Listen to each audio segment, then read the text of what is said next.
This is the new Omni Terminator by Rlaarlo. Rlaarlo.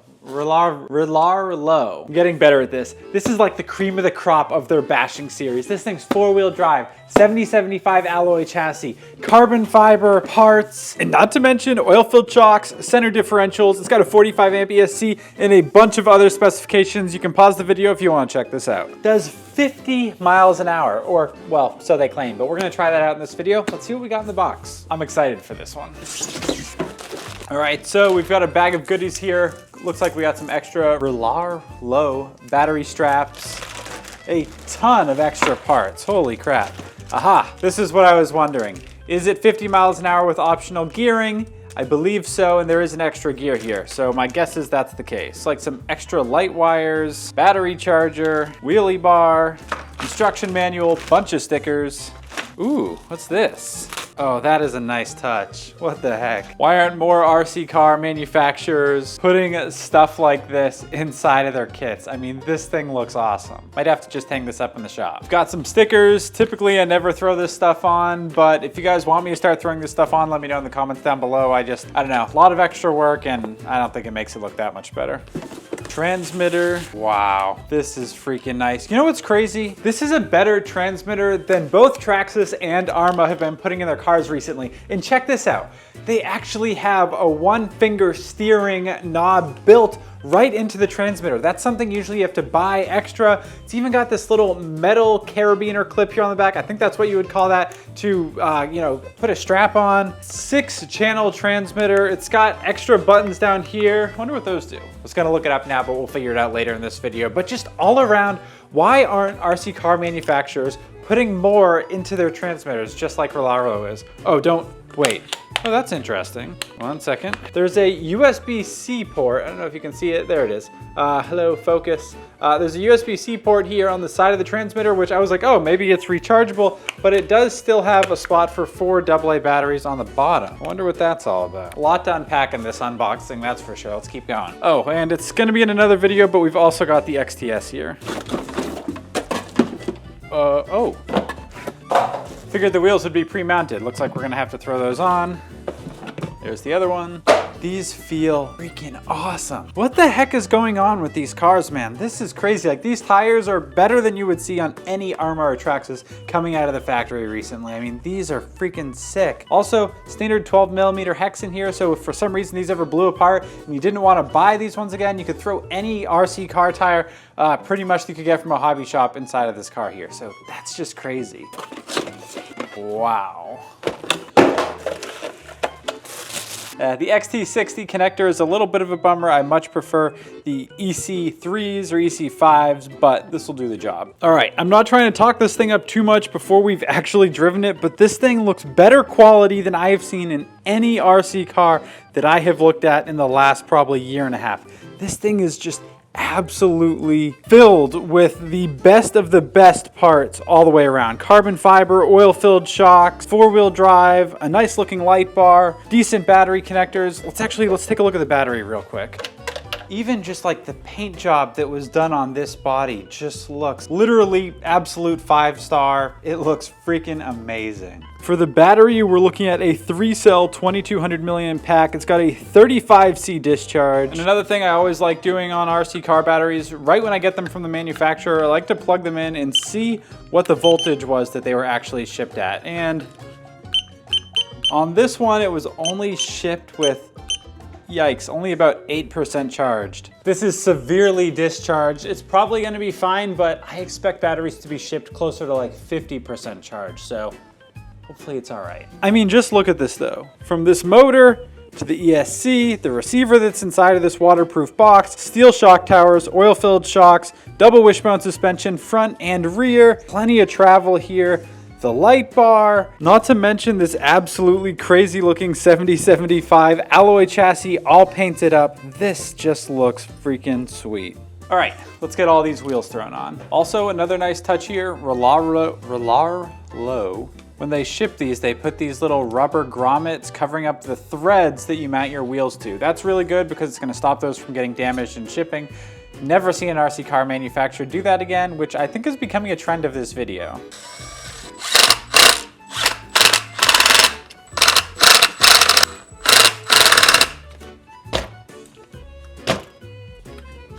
That suspension is freaking sick.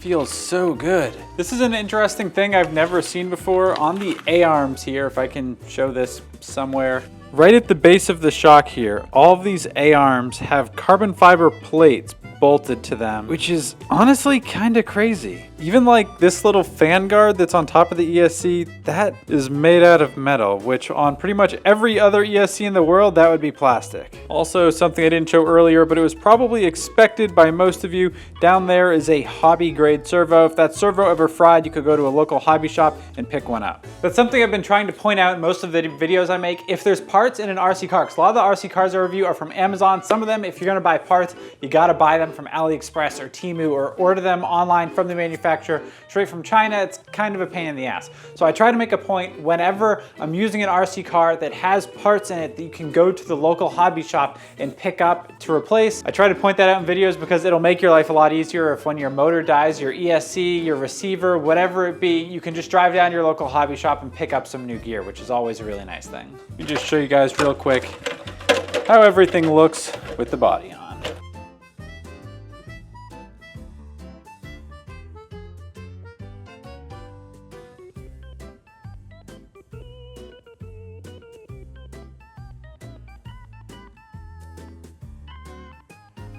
Now, the only thing that this kit is going to require you to provide on your own are 4 AA batteries. And I know I'm always saying it, but I really like these Amazon Basics AA rechargeable batteries. If you guys don't have a set of these yet, I'm going to put a link in the description down below.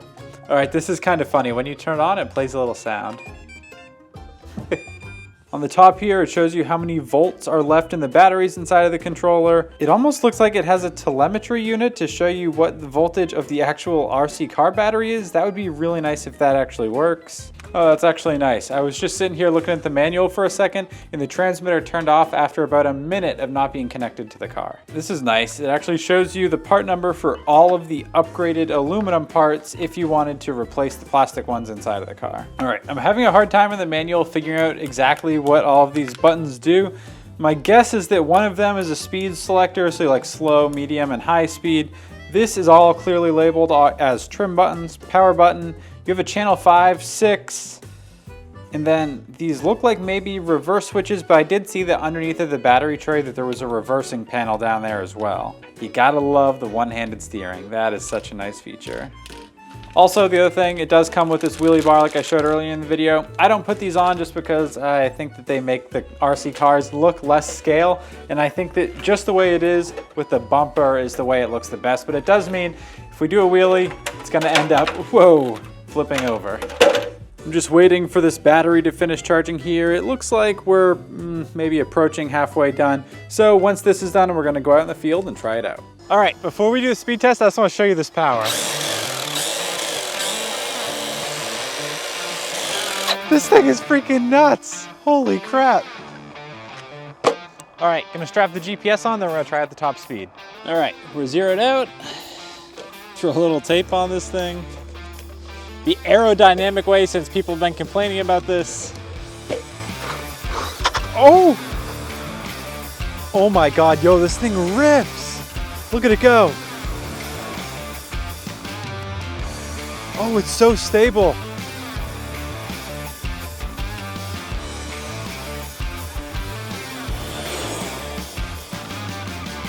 Wow. All right, let's see what the speed is.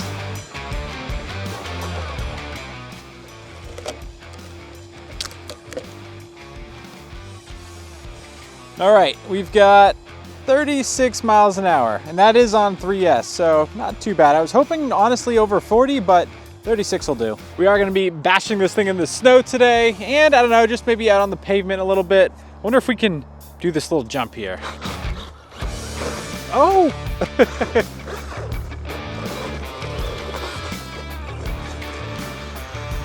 Oh, the snow is like a little too soft.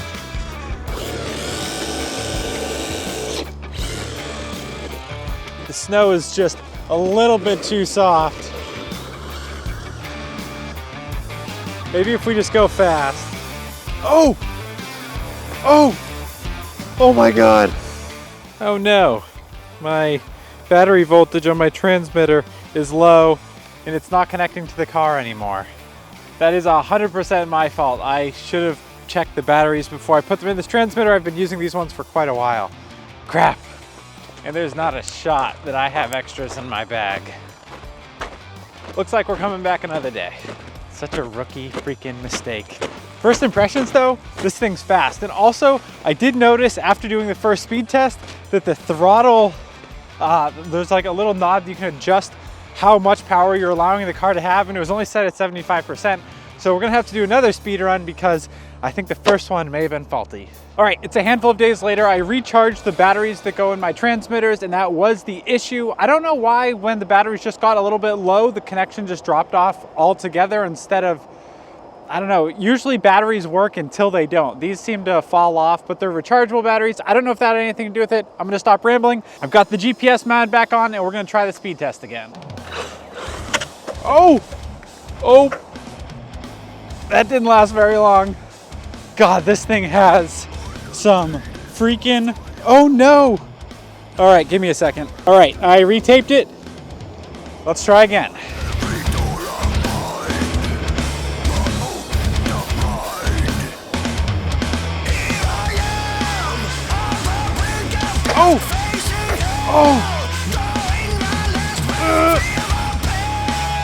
I hope this GPS still works. Let me take the tape off real quick. Oh no, it shut off. We gotta try this again. Last shot.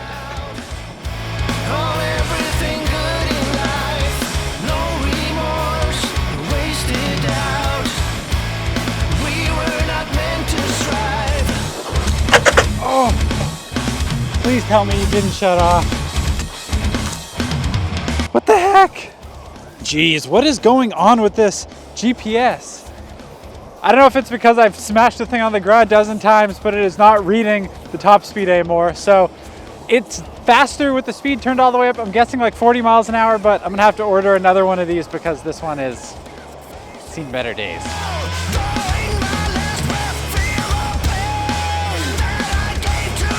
Oh!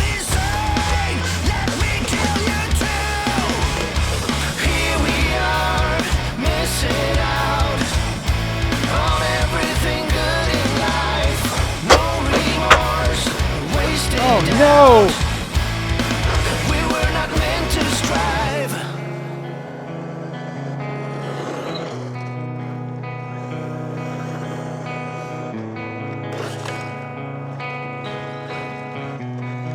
Oh no. Yeah, this snow? Oh!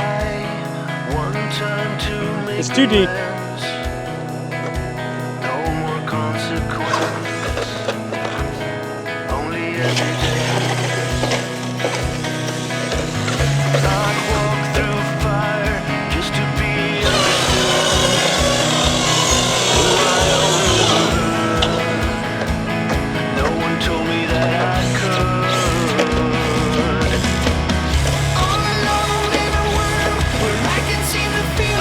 Did it! All right, well, this is what I'm gonna do because there is way too much snow here and it's honestly gonna be a couple months probably until the snow's gone. So we're gonna have to end this video now. We're gonna have to bring this car back out when all of the snow's gone, hopefully in like a month or so. It's currently like February 5th or so, somewhere around there. So this thing is honestly maybe too fast for its size. It actually might do 45 miles an hour. I know that there's higher speed gearing that came with it. We're gonna try that out in the next video because they claim 50 and we're gonna try to get there. But all right, that's it for this video. If you guys like this kind of stuff, make sure you guys subscribe to the channel. We're putting out videos pretty much every Friday and most Mondays these days. So that's it. I love you guys. We'll see you in the next video. Peace. Here we are, missing out.